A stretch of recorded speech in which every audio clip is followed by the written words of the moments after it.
Bien, bonjour à tous. Merci d'être là pour cette conférence où on va essayer de voir comment on peut expliquer avec les mains le fonctionnement de l'apprentissage automatique et surtout comment ça permet de démystifier l'intelligence artificielle, avec des guillemets. Déjà, pour voir qui connaît le fonctionnement de l'apprentissage automatique. Qui en a déjà fait. Donc voilà, quelques personnes. Pour ceux qui ne connaissent pas, avec cette conférence, vous allez comprendre un peu mieux ce qui se cache derrière cette technique.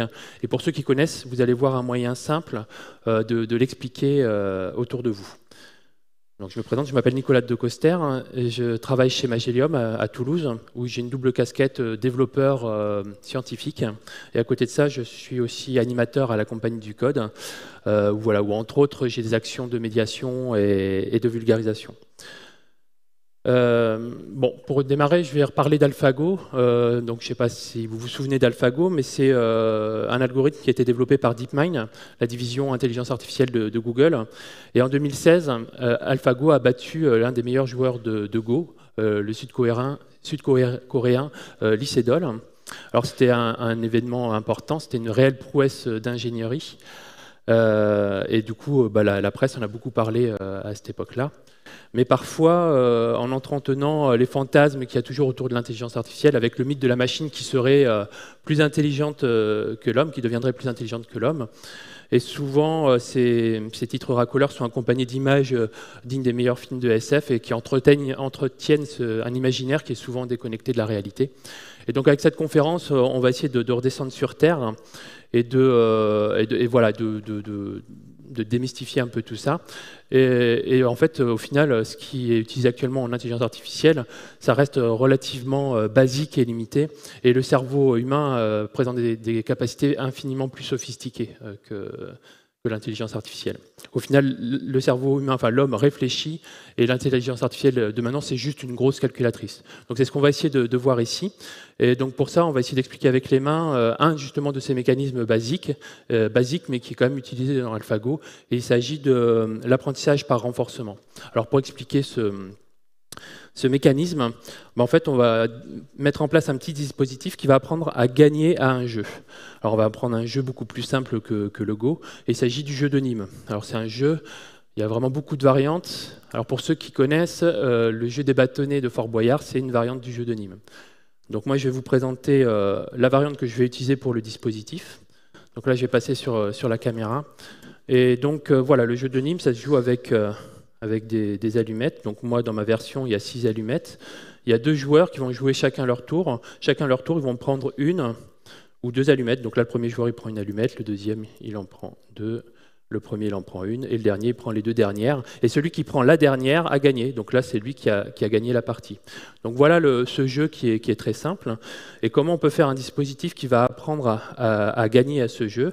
En fait, au final, dans ce jeu-là, il y a 6 positions, c'est le nombre d'allumettes. Donc imaginons que l'automate que je vais mettre en place se pose la question, est-ce que quand il y a 4 allumettes, je prends 1 ou 2 allumettes?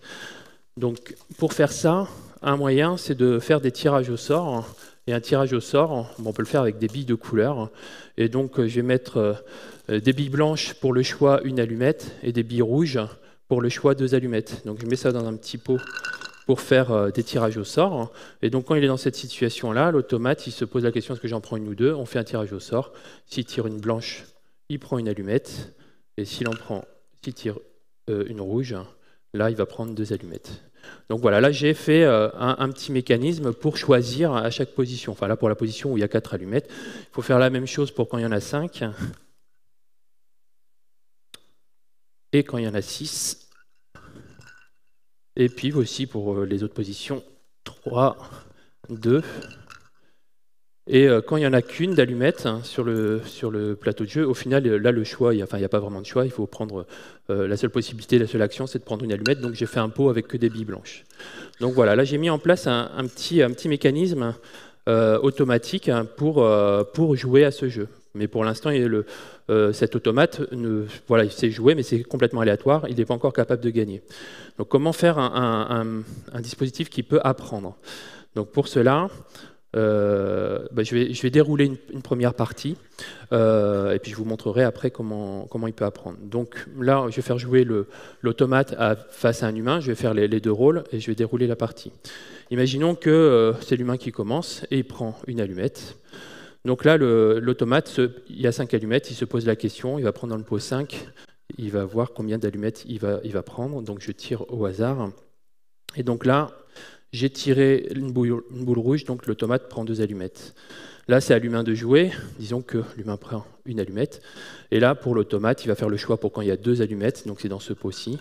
Je pioche et il prend une bille blanche, ce qui fait qu'il prend une seule allumette. Alors là, déjà, une première différence entre mon automate et un humain, c'est que nous, en tant qu'humain, là, quand on voit 2 allumettes, on sait tout de suite qu'il faut prendre les 2 pour gagner. Là, l'automate, il ne le sait pas encore. Donc là, il prend une allumette et l'humain prend la dernière et il a gagné. Donc là, l'automate a fait une partie et il a perdu. Donc comment on va faire en sorte qu'il apprenne de son erreur? C'est tout simple.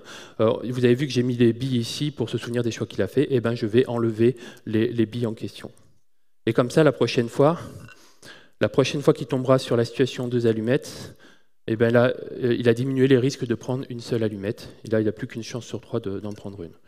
Imaginons que, en fait, si je reviens un petit peu en arrière, qu'à ce moment-là, au lieu d'avoir tiré une bille, pardon, je remets ça comme ça, plutôt que d'avoir tiré une bille blanche, tout à l'heure, il tire une bille rouge.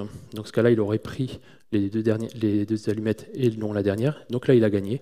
Pour le récompenser, pour les choix qu'il a fait, je vais remettre la bille et 2 autres billes de la même couleur pour renforcer le choix qu'il a fait. Et donc en faisant ça, on voit bien ici que la prochaine fois, il a plus de chances de prendre 2 allumettes et donc de faire un choix gagnant. Donc voilà le principe de l'automate. Là, j'ai fait le tour et cet automate-là, il est capable d'apprendre en faisant plusieurs parties quelle est la manière de jouer à ce jeu pour gagner. Et donc habituellement, quand je fais cette manip-là, c'est un petit comité. Et puis je fais défiler les personnes qui vont jouer contre l'automate les unes après les autres. Donc ici on est un peu nombreux, on ne va pas le faire.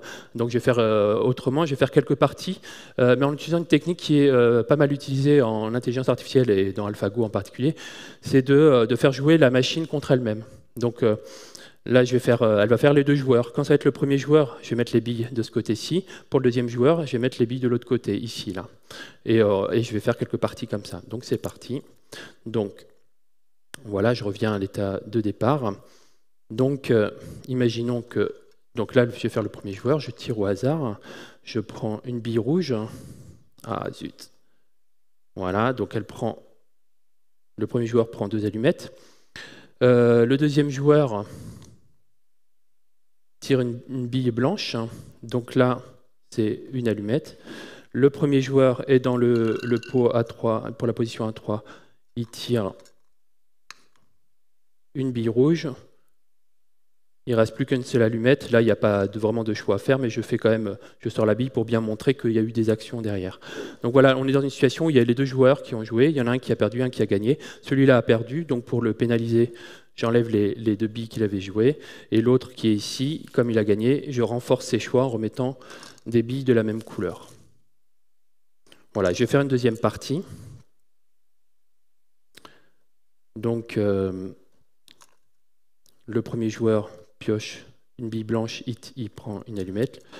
Le deuxième, il pioche une bille rouge, je ne sais pas si on la voit bien, mais bon, voilà. Il prend 2 allumettes. Le premier joueur, il prend une seule allumette. Et pour le deuxième joueur, il a pris 2 allumettes. Donc là, le premier joueur a perdu, je pénalise ses choix. Le deuxième a gagné, je renforce ses choix. Donc voilà, alors je ne sais pas si on voit bien là à l'écran, si, ouais, on commence à voir. On voit que ça commence à évoluer, qu'il y a des couleurs qui commencent à dominer dans certains pots, quoi. Donc je ne vais pas dérouler toutes les parties, mais bon, il faut encore quelques parties et l'automate aura appris. Je vais juste vous montrer à quoi ça va ressembler au bout d'un certain nombre de parties. Alors non, avant, juste une précision, au cas où vous voulez le refaire chez vous, vous verrez que sur le pot pour la position 3, il peut arriver qu'il n'y ait plus du tout de billes dans le pot. Ça veut dire qu'en fait, l'automate, il n'a pas réussi à se décider. Donc, pour continuer à dérouler les parties, ne pas réussir à se décider, ça veut dire qu'il y a autant de chances de prendre du blanc que du rouge. Et du coup, je remets à l'état initial qui était 2 de chaque. D'accord ? Bon, je remets comme c'était juste avant. Et donc voilà, donc pour vous montrer à quoi ça ressemblerait après un certain nombre de parties, voilà en gros ce qu'on aurait comme tirage pour les différentes positions. Et en fait, on voit qu'il y a une stratégie gagnante qui apparaît. Et donc je vais vous la décrire rapidement. Bah, forcément, quand il n'y a qu'une seule allumette, bon, bah, on n'en prend qu'une, on a gagné. Quand il y en a deux, bah, ça on le savait déjà, il faut en prendre deux pour gagner. Quand il y en a trois, en fait, on ne sait pas vraiment. L'automate, il se rend compte qu'il ne sait pas vraiment choisir, parce que qu'il en prenne une ou deux, c'est l'autre qui va gagner. Quand il y en a quatre, eh ben, il vaut mieux en prendre qu'une, comme ça on met l'autre dans la situation délicate. Quand il y en a 5, on en prend 2, pour mettre l'autre dans la situation délicate. Et quand il y en a 6, bah, c'est pareil, on ne s'est pas trop décidé parce qu'on sait que c'est les coups suivants qui vont être déterminants. Donc vous voyez, là, l'automate, il a fini par apprendre la stratégie gagnante de ce jeu-là. Et là, on voit un schéma par 3 qui se répète. S'il y avait plus d'allumettes, on verrait que ça se répéterait encore plusieurs fois. Donc voilà, voilà le principe de la manip et qui permet de comprendre avec les mains cet algorithme d'apprentissage par renforcement. Mais là, donc on a manipulé sur un petit jeu simple, le jeu de Nîmes. Qu'est-ce qui se passerait sur des jeux un petit peu plus compliqués, mais ne serait-ce que déjà le Morpion, qui est un jeu très très simple. On va voir quel dispositif il faudrait mettre en œuvre. Donc pour le jeu de Nîmes, à chaque fois on avait 2 choix, 1 ou 2 allumettes, et à chaque fois il fallait faire 6 tirages. Il y avait 6 positions de jeu, c'est le nombre d'allumettes qu'il y a à un moment donné sur le plateau. Pour le jeu de Morpion, là, on a 9 choix. Il y a 9 cases sur le jeu de Morpion, donc à chaque fois, on se pose la question où je vais jouer dans laquelle des 9 cases. Enfin, jusqu'à 9 cases, des fois, il y en a moins. Et par contre, le nombre de positions, là, il y en a vraiment beaucoup plus. Donc toutes les positions, c'est les configurations de croix, rond et cases vides. En tenant compte de certaines symétries, il y a 384 tirages à faire. Donc vous voyez que déjà, sur un jeu qui est quand même pas très compliqué, là, la combinatoire commence à pas mal augmenter. Alors vous imaginez sur un jeu de dames, sur un jeu d'échecs, et alors encore pire sur un jeu de Go. Donc là, il faut vraiment énormément de parties pour que l'automate apprenne à gagner à ces jeux-là. Et donc forcément, donc un être humain est incapable de dérouler toutes ces parties-là. C'est pas que c'est compliqué, hein, on a vu, le principe est très très simple, mais c'est juste que c'est un temps infini. Et c'est là où l'ordinateur, lui, est plus fort que nous, parce que lui peut dérouler un grand nombre de parties. Donc lui, sa force, c'est qu'il peut dérouler quelque chose de simple un grand nombre de fois. Et c'est vraiment la seule force qu'il a sur ce sujet-là, quoi. C'est pas qu'il est plus intelligent. Autre chose, imaginons qu'on change les règles du jeu. Donc là, sur la version que je vous ai montrée, imaginons qu'on change légèrement et que celui qui prend la dernière allumette est perdu. D'accord, avant, il avait gagné, là, on décide qu'il est perdu. Ben, nous, en tant qu'être humain, on est capable de réfléchir un peu, d'extrapoler, de se dire, et d'extrapoler la stratégie gagnante qu'on vient de voir pour cette nouvelle règle. En fait, si le dernier a perdu, ça veut dire que l'avant-dernier, celui qui prend l'avant-dernière allumette, a gagné. Et ça décale la stratégie juste d'un cran, quoi. Nous, on est capable de raisonner comme ça. Alors que l'automate, là, non, lui, il est incapable de faire ça. Il est obligé de tout réapprendre. Et puis, si on repart de cet automate-là, il va devoir d'abord désapprendre pour réapprendre. Donc, l'automate est incapable de généraliser ce qu'il a appris, quoi. Donc c'est vraiment une autre grosse différence de ce genre de fonctionnement. Donc voilà, donc dans AlphaGo, au final, les mécanismes qui sont en jeu ne sont pas de nature très différente de ce qu'on vient de voir. Et voilà, c'est un algorithme qui est très spécialisé et qui arrive à battre l'humain tout simplement parce qu'il a réussi à dérouler un très grand nombre de parties et en plus en se trompant très souvent, quoi. Donc au final, c'est assez bête, quoi, ce qui fait. À la limite, on ne devrait pas parler d'intelligence artificielle, mais plutôt de bêtises artificielles. Donc voilà, j'arrive plus ou moins à la fin de cette conférence. Je voulais juste préciser quelque chose, c'est qu'en fait, ce dispositif, il a été proposé avec le jeu de Morpion par Donald Michie, et c'était surtout en 1961. Donc tout ça pour vous dire que c'est ce mécanisme qui est dans AlphaGo, c'est quelque chose qui est très ancien, mais la vraie nouveauté, c'est la puissance de calcul des ordinateurs qui permettent de pousser cette logique très loin. Donc bon, voilà, donc j'en ai terminé. Donc j'espère qu'avec cette conférence, vous avez pu comprendre un peu mieux ce qui se cachait derrière l'apprentissage automatique et que c'est un petit peu moins magique pour vous. Là, je vais pas, bien sûr, il y a encore énormément de choses à dire sur cette manip. Là, je l'ai faite vraiment hyper rapidement. Habituellement, quand je le fais, je peux passer une demi-heure à dérouler les choses et à discuter de plein de sujets. Donc, je vous encourage vraiment à vous approprier la manip, à la faire chez vous avec votre entourage pour bien sentir ce qui se passe derrière. Voilà, je vous remercie.